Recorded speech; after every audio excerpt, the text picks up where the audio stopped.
नमस्कार। आज हम यूनिट करेंगे जिसका नाम है जेनेटिक्स।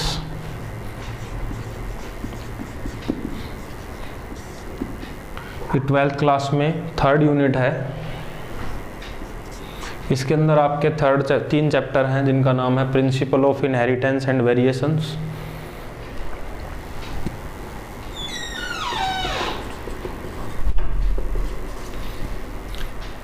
और सेकेंड चैप्टर है उसका नाम है molecular basis of inheritance and third is evolutions. देखिए जेनेटिक्स है, जेनेटिक्स को हम पढ़ेंगे the branch of biology that deal with inheritance and variation among the organisms. Genetics is the branch of biology that deal with inheritance and variation among the living organisms. तो ये है genetics. अब इसमें पढ़ेंगे कि इनहेरिटेंस क्या बताती, क्या है इनहेरिटेंस। जैसे हम करैक्टर्स को इनहेरिट करते हैं अपने माता पिता से, तो वो चीज़ है इनहेरिट। करैक्टर का इनहेरिटेंस ही क्या है, इनहेरिटेंस है। इनहेरिटेंस बताता है कि how character are transferred from parents to their offspring। ये किस प्रकार से जो करैक्टर हैं वो माता पिता से हमारे अंदर आते हैं, तो वो बताता है इनहेरिटेंस। और वेरिएशंस बताती है कि वो डिग्री जिससे एक पेरेंट और ऑफस्प्रिंग, वो डिग्री जिससे पेरेंट और एक ऑफस्प्रिंग डिफर करते हैं, कि उसमें पेरेंट्स में और एक बच्चे में कितना फर्क रहेगा, वो हमें वेरिएशंस बताती है। ठीक है। अब देखो जो वेरिएशंस है, जैसे भाई एक ही माता पिता से 2 बच्चे हैं, उनकी स्कल सूरत में काफ़ी अलग रहेगा, वो जो डिफरेंस है वो क्या है, वेरिएशंस है। तो इस जेनेटिक्स यूनिट में हम एक तो principle of inheritance and variation पढ़ेंगे, जो इसका सेकंड चैप्टर है जिसका नाम है मॉलिक्यूलर बेसिस ऑफ इनहेरिटेंस, और इसी में जो आपका 3rd चैप्टर है इवोल्यूशन। फर्स्ट चैप्टर में तो इनहेरिटेंस और वेरिएशन, जीन, क्रोमोसोम, इनका बेसिक पढ़ेंगे हम, कि भाई मेंडल ने किस प्रकार से फैक्टर डिस्कवर किए, फंडामेंटल लॉ बनाए। मॉलिक्यूलर बेसिस में हम पढ़ेंगे कि जो जीन है, डीएनए है, उसकी केमिस्ट्री, कि उसमें केमिकल्स क्या क्या हैं। ठीक है। जैसे आपने कभी पढ़ा होगा 10th क्लास में एडेनिन, साइटोसिन, ग्वानिन, उनके बारे में हम पढ़ेंगे, उनकी केमिस्ट्री क्या है, कि भाई कैसे डिस्कवर हुआ, प्रोटीन की केमिस्ट्री क्या है, डीएनए की केमिस्ट्री क्या है, आरएनए की केमिस्ट्री क्या है, ये हम इस चैप्टर के अंदर पढ़ेंगे।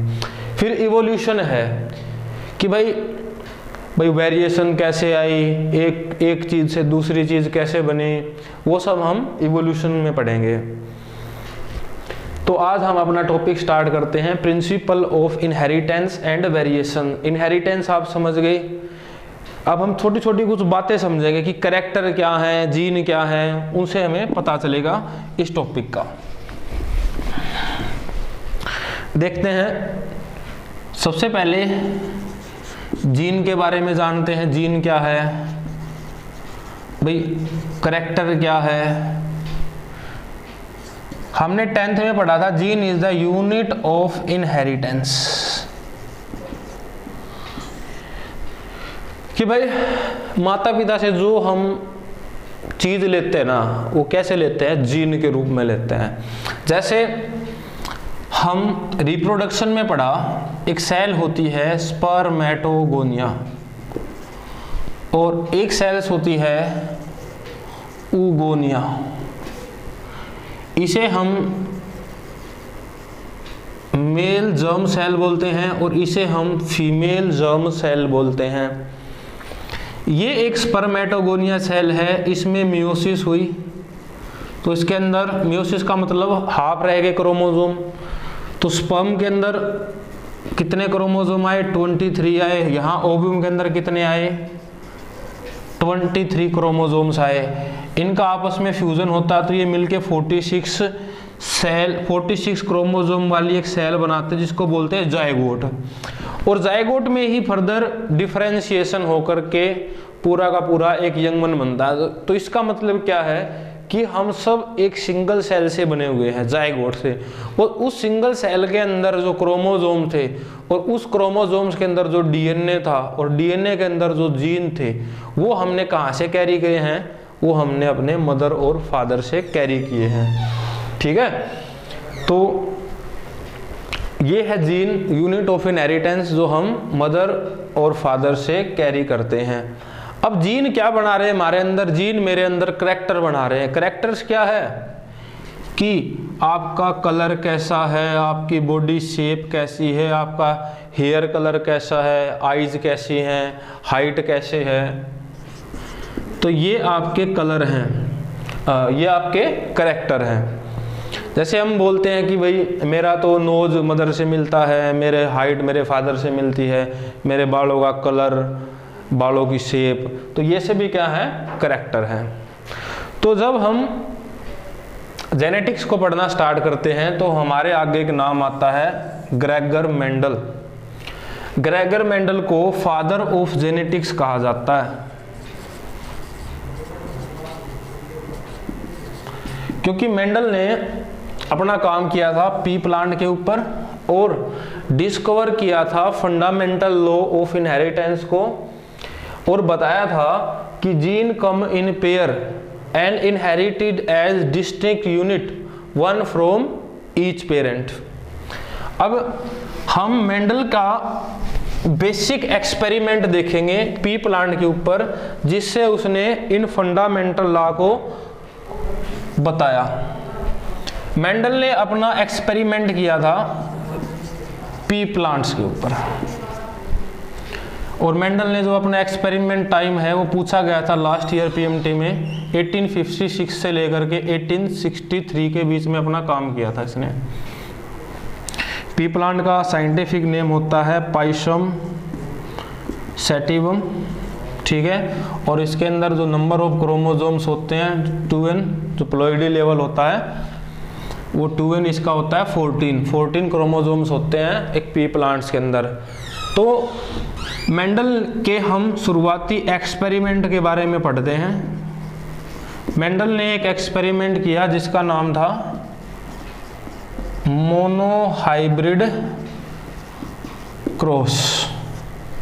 मेंडल ने क्या किया? पी प्लांट से एक करैक्टर लिया और वो करैक्टर लिया हाइट ऑफ द प्लांट। भाई height of the plant tall भी हो सकती है और डॉर्फ भी हो सकती है। तो उसने एक प्योर टॉल प्लांट लिया और उसका क्रॉस कराया प्योर डॉर्फ प्लांट के साथ। तो देखिए, जैसे हम मियोसिस पढ़ते हैं, जैसे मेरे पास एक क्रोमोसोम पे 2 जीन है या मेरे पास क्रोमोसोम का पेयर है, मान ले 46 क्रोमोसोम है तो उसमें से कितने आते हैं? 23। इसी प्रकार से जीन्स भी हाफ आते हैं। जब यहाँ पे मियोसिस होगी तो यहाँ से 1T आएगा, यहाँ पे मियोसिस होगी तो यहाँ से 1T आएगा। तो इनका जब फर्टिलाइजेशन हुआ तो मेरे पास ये मिला। ये मेरे पास पेरेंट थे और पेरेंट से मेरे पास आई F1 जनरेशन। F1 जनरेशन का मतलब है फर्स्ट फिलालियल जनरेशन। तो F1 जनरेशन में मुझे सारे के सारे प्लांट क्या मिले? टोल मिले। सभी के सभी प्लांट क्या मिले? टोल मिले। फिर मेंडल ने क्या किया? जो F1 जनरेशन आई उसकी सेल्फिंग करा दी, सेल्फ क्रॉस करा दिया। तो यहाँ से मेंडल को ये रिजल्ट मिले, ठीक है। तो यहाँ पे 3 प्लांट जो है वो टोल थे और एक प्लांट क्या था? डवार्फ था। तो मेंडल ने इसका नाम दिया फिनोटाइपिक रेशियो। अब हम कुछ बात करेंगे कि फिनोटाइप्स क्या होते हैं। फिनोटाइप होता है physical appearance of A gene. Physical appearance of A gene को हम बोलते हैं फिनोटाइप। जैसे देखो कि मेरे को दिखने में ये प्लांट भी क्या है, टोल आया, ये प्लांट भी टोल आया, ये प्लांट भी टोल आया, दिखने में मेरे को सारे के सारे प्लांट टोल दिखे, ठीक है, तो ये इसका होगा फिनोटाइपिक रेशियो। और फिर एक वर्ड होता है जीनोटाइप। जीनोटाइप होता है genetic constituent of A gene. जैसे ये मेरे पास जीन इस प्रकार से है टीटी, तो ये टोल है, लेकिन कैसा टोल है, होमोजाइगस टोल है। ये प्लांट टोल है, लेकिन कैसा टोल है, हेट्रोजाइगस टोल है। ये प्लांट ड्वार्फ है, कैसा है, होमोजाइगस ड्वार्फ है। तो जाइगोसिटी होती है कि जो जीन है वो सेम है या अलग अलग हैं, इसको बोलेंगे जाइगोसिटी। कि भाई हेट्रोजाइगस अलग अलग जीन है पेयर में, क्योंकि जीन क्या रहेंगे, पेयर में रहेंगे, और पेयर में ये अलग अलग है तो उसको हेट्रोजाइगस, सेम है तो उसको होमोजाइगस। और वो दिख कैसा रहा है, टोल दिख रहा है या ड्वार्फ दिख रहा है। तो इस प्रकार से एक रेशो आया फिनोटाइपिक रेशो की, ये भाई दिखने में कैसे, जो मेरे को बाहर से दिखे तो वो फिनोटाइपिक रेशो आया 3:1। और जेनेटिक रेशो बनाऊं तो एक तो ये हो गया और दो ये एक जैसे हो गए, तो 1:1 क्या आ गया इसका, जीनोटिपिक रेशियो। क्या आ गया इसका, जीनोटाइपिक रेशियो। तो आपने बस यहाँ से दो बात याद करनी है, phenotypic ratio as well as genotypic ratio. Phenotype का मतलब है कि वो आपको दिखा कैसा, भाई दिखने में सारे टॉल हैं, फिनोटाइपिक रेशियो 3:1। फिर उसका जेनेटिक कंस्टिट्यूएंट कैसा है, जाइगोसिटी कैसी है, हेट्रोजाइगस है या होमोजाइगस है, तो उससे हमें पता चलेगा जीनोटाइपिक रेशियो। तो मेंडल ने ये एक्सपेरिमेंट किया जिसका नाम था मोनोहाइब्रिड क्रॉस, ठीक है। तो मेंडल ने इस मोनोहाइब्रिड क्रॉस से कुछ लॉ बनाए। क्या बनाए, लॉ बनाए। तो उन लॉ के बारे में हम डिटेल में पढ़ेंगे।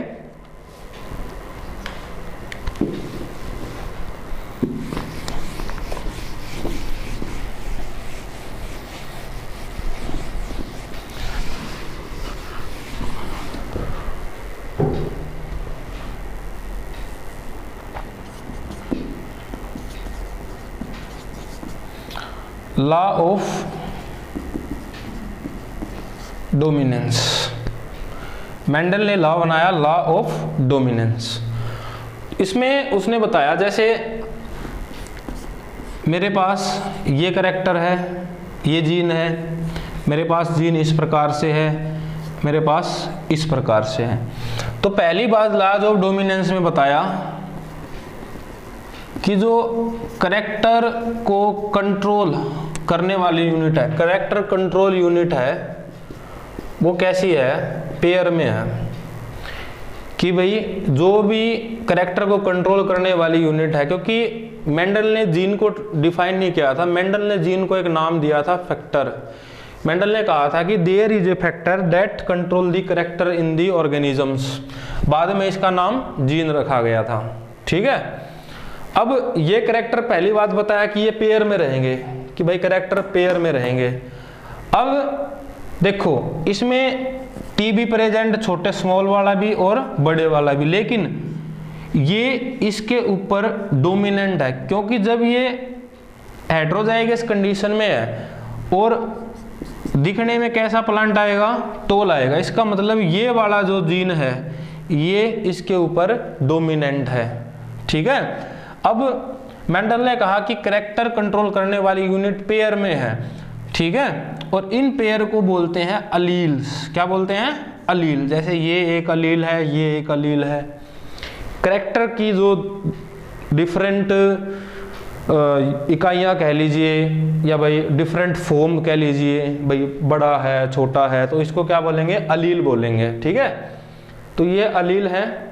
अब ये अलील सेम टाइप की भी हो सकती हैं, ये अलील डिफरेंट टाइप्स की होती है। जब डिफरेंट कंडीशन हो तो एक अलील दूसरी अलील पे डोमिनेंट रहेगी, मीन्स इसको एक्सप्रेस नहीं करने देगी। मेरा कहने का मतलब है ये टोल आएगा, ड्वार्फ नहीं आएगा, तो इसकी एक्सप्रेशन क्या हो जाती है, छुप जाती है।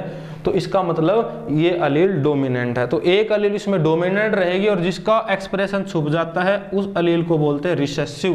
क्या बोलेंगे, उसको बोलेंगे रिसेसिव अलील। और जो अपने आप को एक्सप्रेस करती है तो उसको बोलेंगे डोमिनेंट अलील। तो यहां से उसने ला दिया लॉ ऑफ डोमिनेंस। मेंडल ने 3 लॉ दिए थे, law of segregation and law of independent assortment. Law of segregation और लॉ ऑफ इंडिपेंडेंट असॉर्टमेंट को हम मोनोहाइब्रिड के बाद डाई हाइब्रिड क्रॉस है उसके बाद कराएंगे। पी प्लांट के अंदर मेंडल ने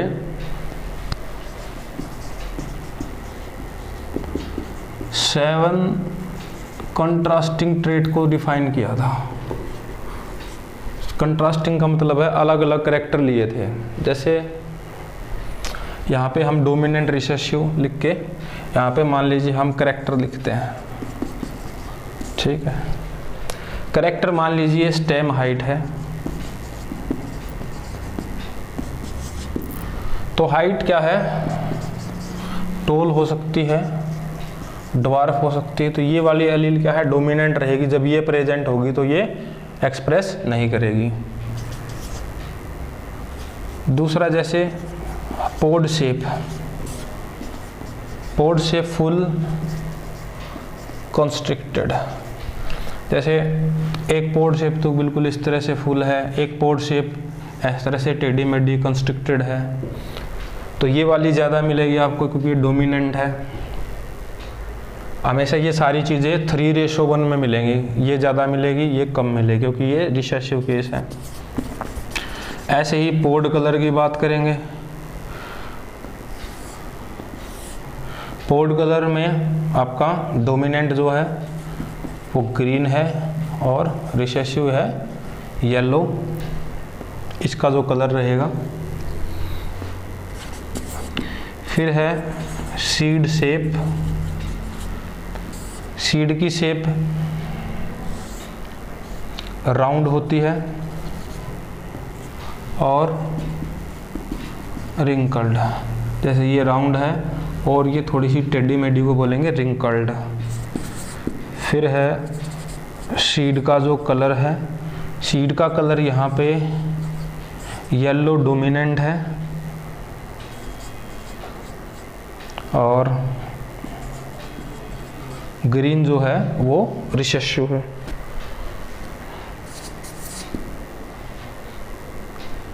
इसके बाद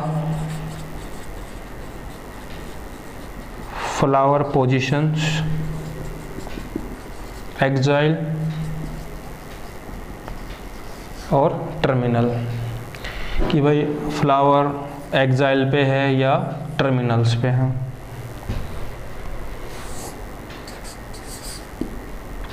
एक है फ्लावर कलर, कि भाई फ्लावर का कलर एक तो इसके अंदर पर्पल या इसको बोलेंगे वॉयलेट या वाइट। तो मेंडल ने ये 7 कंट्रास्टिंग ट्रेट को देखा था और सभी में ये फार्मूला लग रहा था कि एक डोमिनेंट है और एक रिसेसिव है।